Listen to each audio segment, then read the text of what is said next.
ओंकारनाद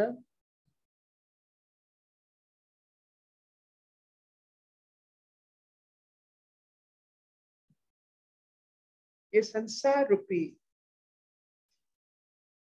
दलदल और ये नाद रूपी विशुद्ध जल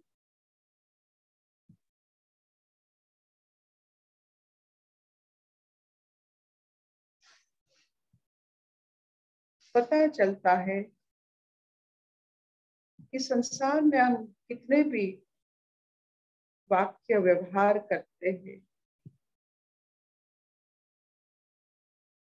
उसका जो असर हमारे शरीर और मन और कर्म और प्रारब्ध पर पड़ता है,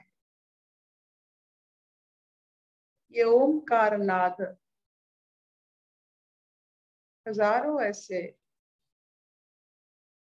चलाया हुआ वाणी पर भारी पड़ता है। सब शब्द मिट जाते हैं।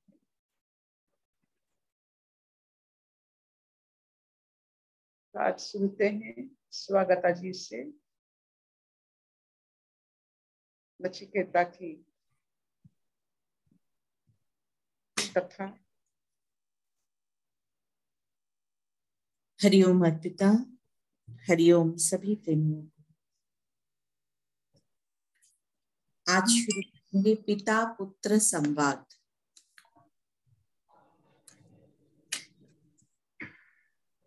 श्लोक नंबर 4। स होवाच पितरं तत्कस्मै मां दास्यसीति द्वितीयं तृतीयं तं होवाच मृत्वे त्वा ददामिति। तब वो अपने पिता से बोला, हे तात, आप मुझे किसको देंगे? इसी प्रकार उसने दोबारा तिबारा भी कहा। तब पिता ने उससे मैं तुझे मृत्यु को दूंगा ऐसा कहा। तब इस प्रकार यज्ञ की पूर्णता न होने के कारण पिता को प्राप्त होने वाला अनिष्ट फल मुझ जैसे सत्पुत्र को आत्म बलिदान करके भी निवृत्त करना चाहिए, ऐसा मानकर वह पिता के समीप जाकर बोला, हे तात, आप मुझे किस ऋत्विक विशेष को दक्षिणा में देंगे?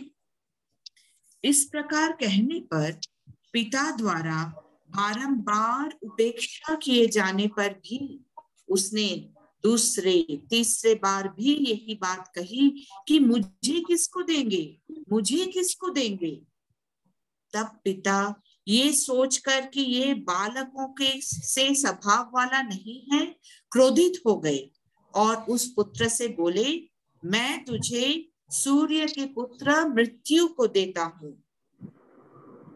पिता द्वारा इस प्रकार कहे जाने पर वह पुत्र एकांत में अनुताप करने लगा। इस प्रकार सो बतलाते हैं। बहुनामेमि प्रथमो बहुनामेमि मध्यमः किंसिवद्यमस्य कर्तव्यम यन्मयाज्ञ करिष्यति। मैं बहुत से शिष्य या पुत्र में तो प्रथम मुख्य वृत्ति से चलता हूँ और बहुतों में मध्यम वृत्ति से जाता हूँ। यम का ऐसा क्या कार्य है जिसे पिता आज मेरे द्वारा सिद्ध करेंगे? मैं बहुत से शिष्य अथवा पुत्र में तो प्रथम अर्थात आगे रहकर मुख्य शिष्यादि वृत्ति से चलता हूँ तथा बहुत से मध्यम शिष्यादि में मध्यम रहकर मध्यम वृत्ति से बरतता हूँ। अधम वृत्ति से मैं कभी नहीं रहता। उस ऐसे विशिष्ट गुण संपन्न पुत्र को भी पिता ने मैं तुझे मृत्यु को देता हूँ ऐसा कहा। परंतु यम का ऐसा कौन सा कर्तव्य प्रयोजन इन्हें पूर्ण करना है जिसे ये इस प्रकार दिए हुए मेरे द्वारा सिद्ध करेंगे। अवश्य किसी प्रयोजन की अपेक्षा ना करके ही पिता ने क्रोधवश ऐसा कहा है। तथापि पिता का वचन मिथ्या न हो ऐसा विचार कर उसने अपने पिता से जो ये सोचकर कि मैंने क्या कह डाला शोकातुर हो रहे थे खेद पूर्वक कहा। अनुपश्य यथा पूर्वे प्रतिपश्य तथा परे सस्यमेव मर्त्ययः पच्यते सस्यमेव जायते पुनः। जिस प्रकार पूर्व पुरुष व्यवहार करते थे उसका विचार कीजिए तथा जिस प्रकार वर्तमान कालीन अन्य लोग प्रवृत्त होते हैं उसे भी देखिए। मनुष्य खेती की तरह पकता वृद्ध होकर मर जाता है और खेती के भांति फिर उत्पन्न हो जाता है। आपके पिता पितामह आदि पुरुष अनुक्रम से जिस प्रकार आचरण करते आए हैं उसकी आलोचना कीजिए, उस पर दृष्टि डालिए। उन्हें देखकर आपको उन्हीं के आचरणों का पालन करना चाहिए। उन्हें देखकर आपको उन्हीं के आचरणों का पालन करना चाहिए तथा वर्तमान कालीन जो दूसरे साधु लोग आचरण करते हैं उनकी भी आलोचना कीजिए। उनमें से किसी का भी आचरण अपने कथन को मिथ्या करना नहीं था और न इस समय ही किसी का है। इसके विपरीत असत्य पुरुषों का आचरण मिथ्या करना ही है, किंतु अपने आचरण को मृषा करके कोई अजर अमर नहीं हो सकता। क्योंकि मनुष्य खेती की तरह पकता अर्थात जीर्ण होकर मर जाता है तथा मरकर खेती के समान पुनः उत्पन्न आविर्भूत हो जाता है। इस प्रकार इस अनित्य जीव लोक में असत्य आचरण से लाभ ही क्या है। अतः अपने सत्य का पालन कीजिए अर्थात मुझे यमराज के पास भेजिए।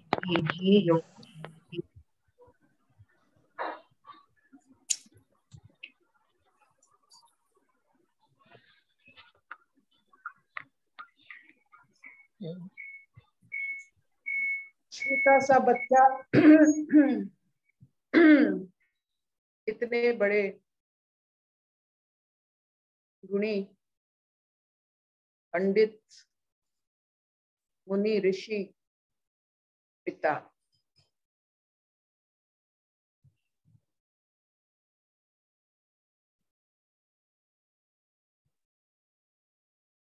क्रोध का मिश्रण जब हम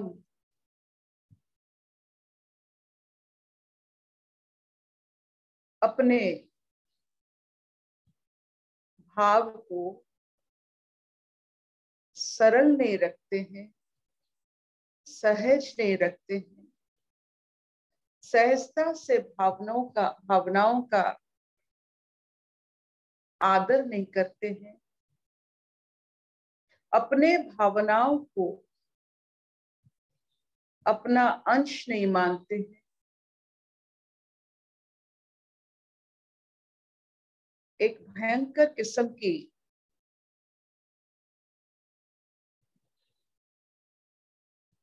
दुरावस्था प्रकटित होता है, वो है क्रोध। सरल भावनाओं में क्रोध नहीं होता।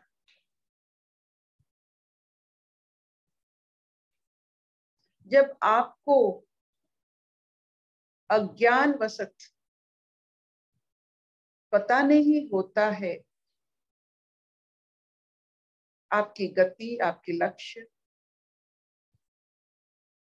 तो अज्ञान का दूसरा नाम क्रोध हुआ।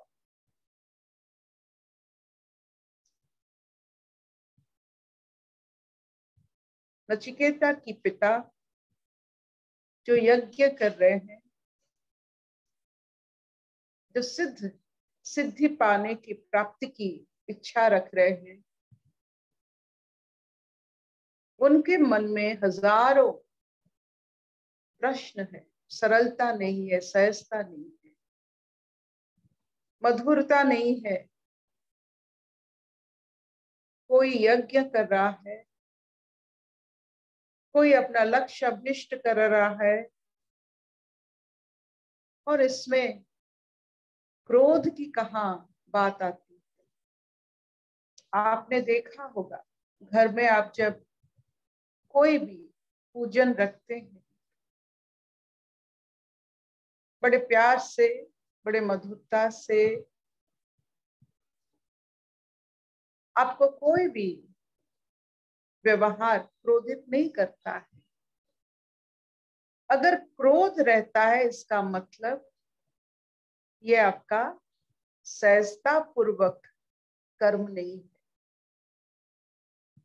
सहजता से अगर आपका कर्म नहीं बनता है, सहजता पूर्वक अगर आपका लक्ष्य अभिष्ट नहीं फलता है, इसका मतलब है आपने, जैसे हमारे यहाँ उड़िया में रहता है कि हम मुट्ठे मारकर आम पकाते हैं, कोई मुट्ठा मारकर कोई फल को पका सकता है क्या? तो क्रोध से कोई अभिष्ट पूर्ण होता है क्या? हर कर्म सहजता से पूर्ण होता है। इसका मतलब हुआ, ये जो विश्वजित यज्ञ की याचना हुआ है, कामना हुआ है, वो फुल प्रूफ मेथड नहीं था। क्यों हो रहा है, कैसे होगा, इसमें लक्ष्य क्या है, ये कुछ नहीं था शायद। इसके वजह से इतना क्रोध आया उस यजमान को जो यज्ञ करने का व्रत लिया, और अपने बच्चे पर, अपने जो पीढ़ी पर, अपने अंश पर वो क्रोध कर रहे हैं। इसका मतलब है ये जो कर्म, उसका कोई लक्ष्य नहीं था। तो जब ये छोटा सा बच्चा देख रहा है और वो सोच रहा है कि जैसे इतने सारे जो प्रजनन शक्ति बिना जो गाय को भेंट किया गया है, सबके मन में दुख ही दुख है। जो आए हैं दान लेने के लिए, कभी तो खुशी नहीं हो पाएंगे, खुश नहीं हो पाएंगे। तो वो अपने आप को समर्पित करना चाहता है नचिकेता कि मुझे किससे दोगे, ताकि किसी के मन में भी आनंद आ जाए, मुझे किसी को दे दो, ताकि आपका ये यज्ञ पूर्ण हो। दक्षिणा में दे दो, दान में मत देना, दक्षिणा में दे देना। हमारा यहाँ दान और दक्षिणा अलग होते हैं। दान का महात्म्य हमारे परंपरा में बहुत उन्नत है। तो ध्यान क्या होता है, जब आपकी बुरे समय आता है, आपकी इच्छा अभिष्ट को पूर्ण करना चाहते हैं, तो आप दान देते हो।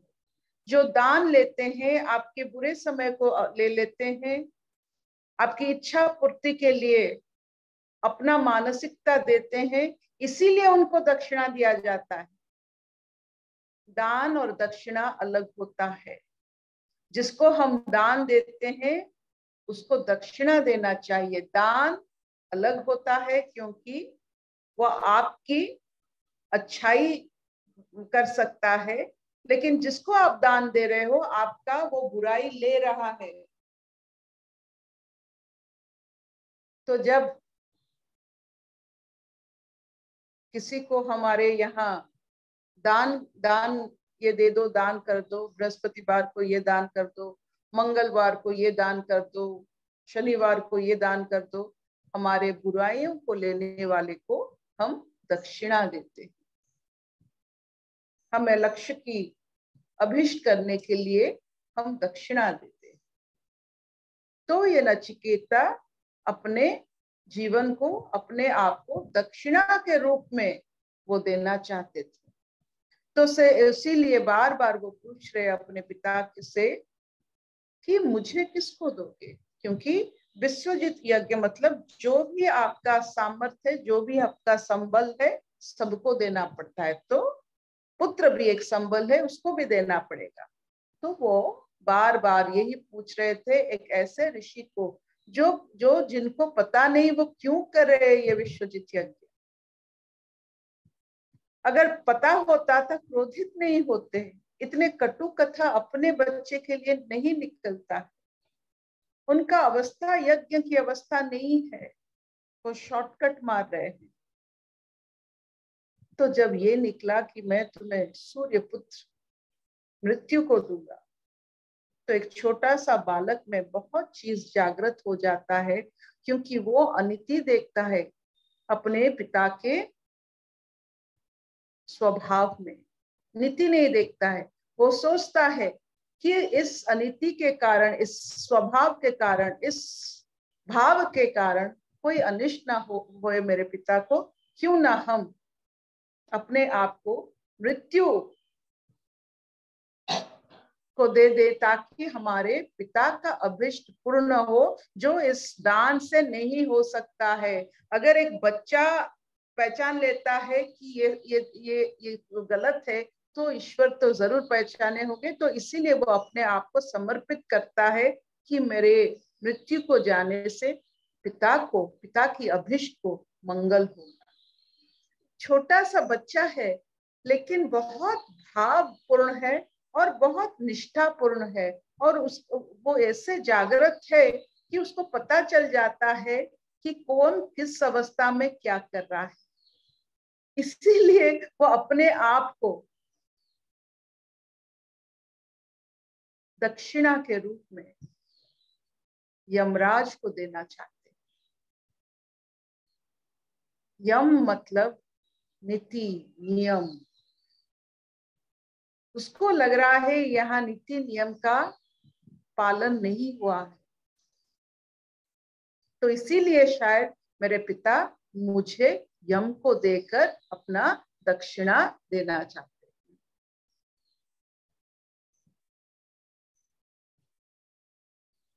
इससे हमें एक कथा की याद आती है। जब हमारे मन में दोराहे होते हैं, पंचराहे होते हैं, निष्ठा नहीं होती है, हमारा भी यही असर होता है।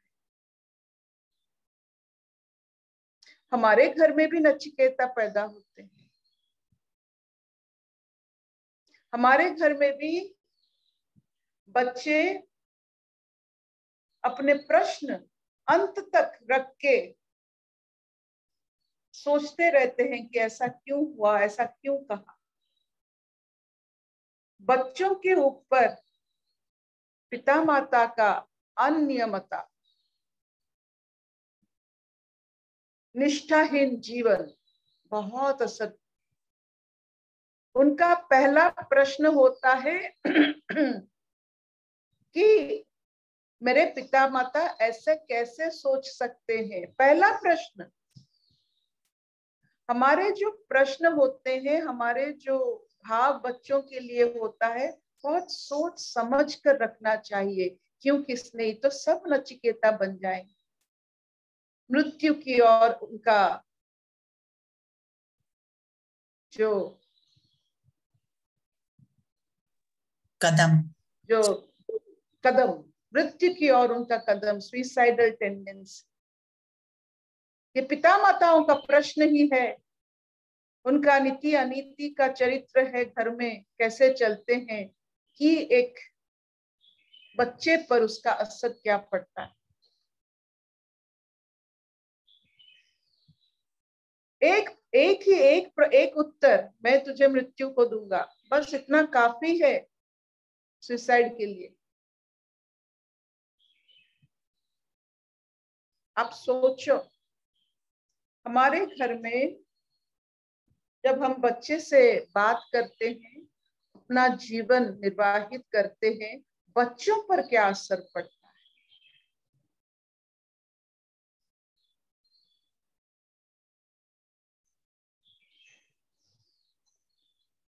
बहुत सारे हमारे बच्चे हमारे पास में रहकर भी अलग हो जाते हैं, उनकी मन की बात नहीं कह पाते हैं, इसीलिए बाहर एडिक्शन पर जाते हैं।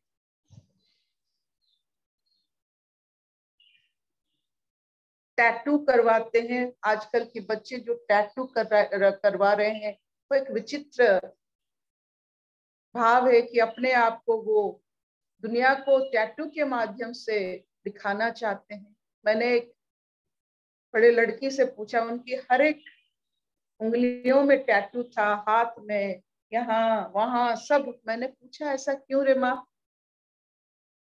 वो कहती है I want to express myself, ये मेरी एक्सप्रेशन है।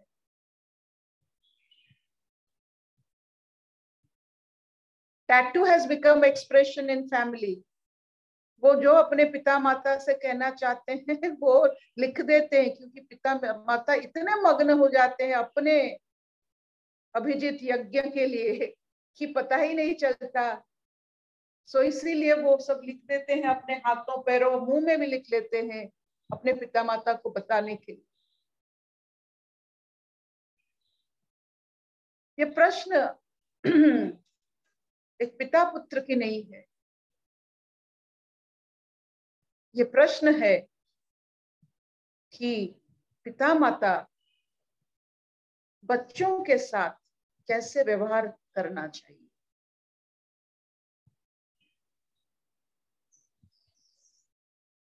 कोई आपने कभी अगर अपने बच्चे को अगर एक बार कह देंगे तू नहीं आता तो अच्छा होता, तू नहीं रहता तो अच्छा होता, देखिए उसके ऊपर क्या असर पड़ता है। वो अपने आहिस्ता आहिस्ता कैसे संकुचित होकर आपसे वो अलग होना चाहता है। एक आप ऐसे शब्द कह दीजिए तो शायद हमारे घर में अभी समाज में बहुत सारे नचिकेता आ गए। हमारे जो यज्ञ करने की तरीका, कर्म करने की तरीका शायद हमारे बच्चों को पसंद नहीं। उनमें मृत्युमुखी इच्छा पैदा होती है हमारे कारण। Let us be careful. अगर हमने कभी ऐसा किया है तो कैसे बच्चों के साथ उनके मन के भाव से अपने आप को जोड़े, क्षमा प्रार्थना करे और खुद मुक्त होकर उनको भी मुक्त करे, ताकि मन में हमारे लिए उनका कोई भी ऐसा वैसा बात ना रहो जिसके वजह से उनको हानि होगा। कोई प्रश्न आपको? Nachiketa wanted to commit suicide. हमारे यहाँ भारत में 7% सुसाइडल रेट है, वेरी वेरी हाई। उसका कारण पिता माता ही है और कुछ नहीं है। Take the onus. हमारा कर्म, हमारा जो कहते हैं जो शब्द, और ना समझे बहुत सारे चीज हम कह लेते हैं। Be careful about it.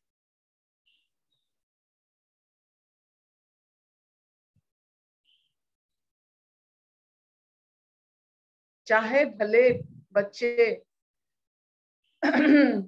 सामाजिक स्तर पर ऊंचाई पर ना जाए, लेकिन सब चाहते हैं कि बच्चों का आयुष रहे। दूधो नाव पूतो फलो, ये जो आशीर्वाद है, बहुत बड़ी आशीर्वाद है बच्चों की। हम हर समय ये सांसारिक सामाजिक ऊंचता पर अपने आप को तो नहीं रख पा रहे, लेकिन बच्चों को रखना चाहते हैं। उससे थोड़ा विराम लेते हैं। बच्चों को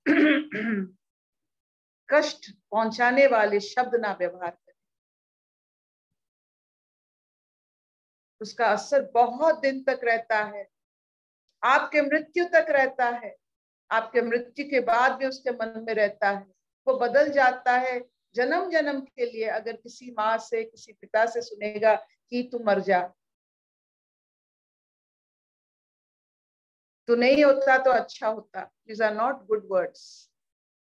हमारे घर में भी नचिकेताएं। Will this do?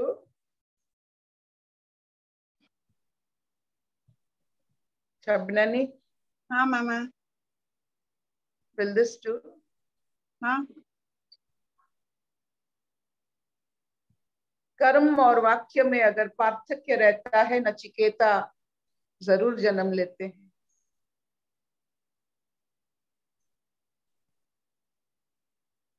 सहना भवतु सहनौ भुनक्तु सह वीर्यं करवावहै तेजस्विनावधीतमस्तु मा विद्वेषावहै।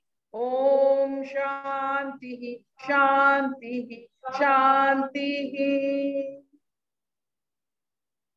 कोई प्रश्न है तो जरूर पूछना। और एक नचिकेता कभी नहीं बनाना अपने घर में। माता पिता बहुत बड़ी जिम्मेदारी होती है, और आपके ऐसे वाणी में बच्चे का जीवन, उसकी अगले पीढ़ी, उसकी अगले पीढ़ी, उसके अगले पीढ़ी पर भी असर पड़ता है। तो आपकी वाणी से ही आपकी पीढ़ी चलती है।